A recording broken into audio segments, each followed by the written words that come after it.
लाठी कितने प्रकार की होती है, तो किस काम में आता है।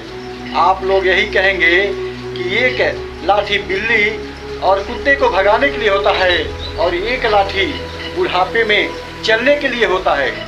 लेकिन मेरे दोस्तों, मैं इस लाठी की बात नहीं कर रहा हूँ, मैं इससे अलग लाठी की बात कर रहा हूँ। आप लोग अब असमंजस में पड़ जाएंगे कि भाई कौन सी लाठी का बात कर रहा है, जबकि सभी लोग वही लाठी जानते हैं कि बुढ़ापे में चलने के लिए और एक कुत्ता और बिल्ली को बनाने के लिए। लाठी का महत्व बेहतर जानने के लिए बने रहिए हमारे न्यू वीडियो पर और इस वीडियो को पूरा वॉच करिएगा और बताएंगे लाठी का महत्व और लाठी किसे कहते हैं। अभी तक मेरे चैनल को आप लोग सब्सक्राइब नहीं किए हैं तो प्लीज़ मेरे चैनल को सब्सक्राइब करके घंटी को ऑल पर प्रेस कर लीजिए।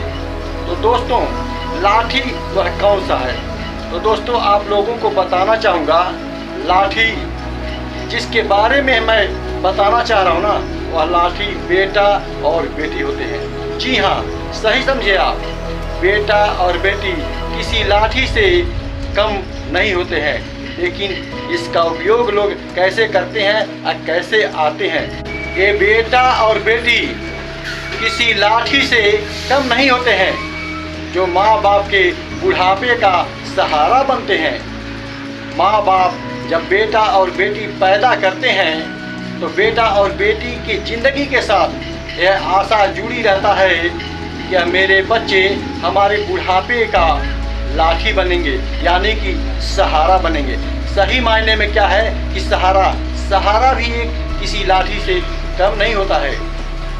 जिस तरह एक बूढ़े बुजुर्ग को चलने के लिए लाठी का सहारा चाहिए, उसी तरह एक माँ बाप को जीवन में सुख दुख को सहने के लिए, दुख का बोझ उठाने के लिए बेटे का सहारा होना चाहिए। और जो बेटा और बेटी अपने माँ बाप के बुढ़ापे का लाठी बनकर सहारा बनता है, वह बेटे और बेटी दोनों धन्य हो जाते हैं। लेकिन अधिकांश देखा जाता है कि सबसे ज़्यादा बेटा से ज़्यादा बेटियां अपने माँ बाप के बुढ़ापे का सहारा बनती नजर आती हैं, क्योंकि बेटे बहू के चंगुल में फंसकर माँ बाप को सहारा देना भूल जाते हैं या छोड़ देते हैं। लेकिन एक बेटी ही होती है अपने माँ बाप को कभी छोड़ना पसंद नहीं करती है, सामर्थ्य अनुसार अपने माँ बाप के सहारा बनती ही है। मेरे दोस्तों, आप लोग अब समझ ही गए होंगे कि लाठी का महत्व क्या होता है।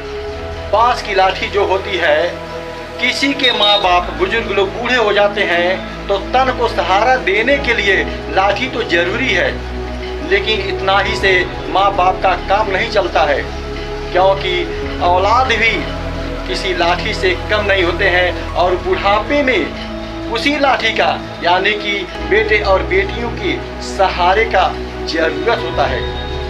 आप भी जब बूढ़े होंगे तो अपने बेटे और बेटियों के ऊपर आशा रखेंगे कि हमारे बुढ़ापा में सहारा बनेंगे। अगर आप अपने बेटे और बेटियों से बुढ़ापे में सहारा लेना चाहते हैं तो बस इसी समय अपने माँ बाप के बुढ़ापे का सहारा बन जाओ। बस हर माँ बाप अपने बेटी बेटा को इसी तरह पैदा करते हैं, इसीलिए पैदा करते हैं कि हमारे बुढ़ापे का सहारा बनेगा। जब आप अपने माँ बाप के बुढ़ापे का सहारा नहीं बनते हैं ना, उन्हें धिक्कार होता है अपनी ज़िंदगी पर, कैसे नालायक बेटे और बेटियों को जन्म दे दिया। ऐसा सुनने से अच्छा है कि अपने माँ बाप के बुढ़ापे का सहारा बनना। अगर माँ बाप के बुढ़ापे का सहारा नहीं बनोगे तो तुम्हारे बेटे और बेटियाँ भी देख रहे हैं कि हमारे माँ बाप अपने बाप के सहारा नहीं बने तो हम क्यों बनेंगे। तो ध्यान दीजिएगा इस बात को। बुढ़ापे का सहारा लाठी होता है या बेटा बेटी। आप लोग पूरा वीडियो वॉच कर चुके हैं, कमेंट सेक्शन में जवाब देना, क्या बुढ़ापे का सहारा लाठी होता है या बेटा और बेटी होते हैं। वीडियो अच्छा लगा हो तो बस चैनल को सब्सक्राइब, वीडियो को लाइक और शेयर अवश्य करना। आपका दिन मंगलमय हो। यहाँ तक वीडियो देखने के लिए अरविंद गुप्ता का दिल से थैंक्स और धन्यवाद।